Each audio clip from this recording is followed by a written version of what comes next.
Hi everyone, and welcome to Simply Motor and to the Kia Stinger GT Line S. Before we get started, please subscribe to the channel and don't forget, if you ding on the bell, it'll notify you when we upload a new video. Now, we reviewed the Kia Stinger 3.3 V6 GTS sometime last year. On the whole, we liked it, but we found it a little bit too much. Okay, you know, a little bit too much power, certainly not that economical, and at £41,000, perhaps a little bit too expensive.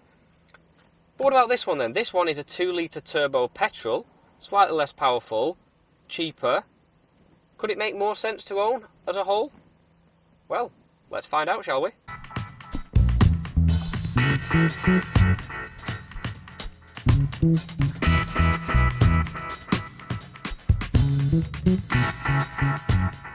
Now, what's most surprising about this model of the Stinger with the 2-litre turbo petrol is that it's surprisingly economical. We were as shocked as you probably are. We took this on a long motorway drive, about 250 miles or so. Okay, we were doing 65, 68 miles an hour most of the way, with a bit of 50 roadworks in between. But it averaged 43 to the gallon. And we think that's remarkable for a car with the looks and performance that the Stinger has. Well, what's more, the GT Line S model only costs £36,000. So you're under the £40,000 tax bracket, which means you don't pay the VED surcharge.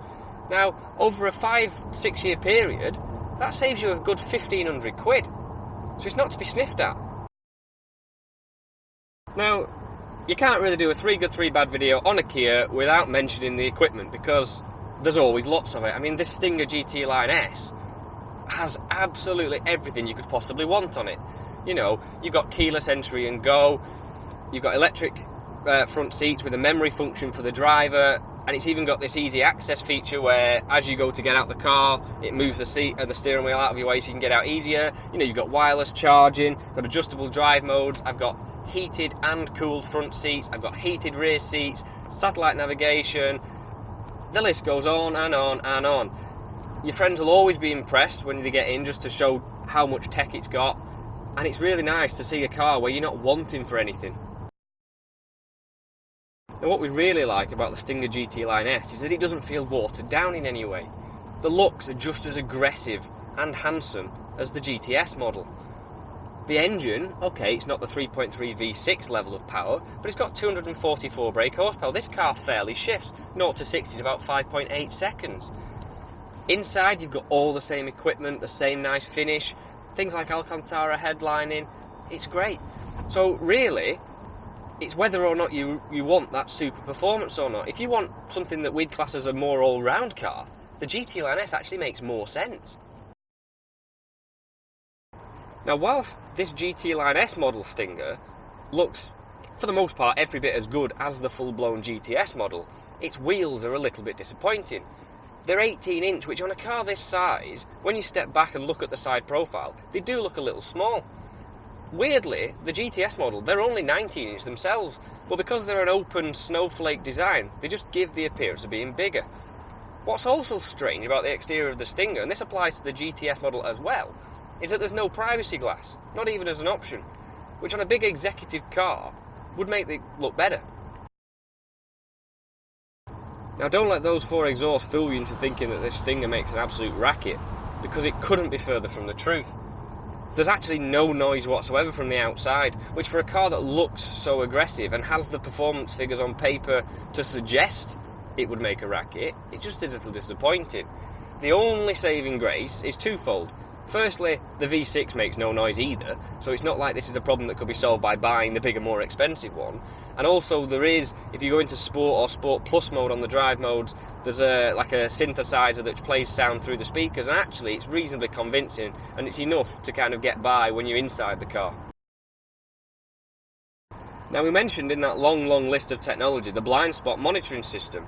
And what's really great about the system is that it gives you prompts in the head-up display to show you on which side there's something you blind spot. So, as well as the mirrors lighting up, that's an extra bit of information which is really useful to the driver. What's not so impressive is that it seems to be a bit of a lagged system, so that when you go past someone, it seems to take an age for the light to go out. Now, it's not the light that bothers you, because when you then indicate to move lanes again, if you finish your overtaking, it beeps at you to warn you there's something in your blind spot. But there isn't. Now, as a one-off, that wouldn't be that bad, but when we took this on a long drive, on a lot of motorway miles, there was a lot of overtaking to be done, by about the 6th or the 7th time it had beeped at me unnecessarily, I was getting kind of annoyed by it. So there you have it, the Kia Stinger GT Line S. We actually think it's a much better all-rounder than its big brother, the 3.3 V6 GTS. It's more economical, it's cheaper, just as well equipped, handsome looking. What a great car this is. We've covered going on 800 miles in this car, and we could do another 800. It really is that good. For the full review of this car, please head over to www.simplymotor.co.uk, and you'll also find the write-up of the GTS version on there if you're interested. We hope you've liked this video. If you have, give us a thumbs up, and please don't forget to subscribe while you're here, and that way you can see when we bring our next 3 Good 3 Bad video. I've been Dan for Simply Motor. Thanks for watching.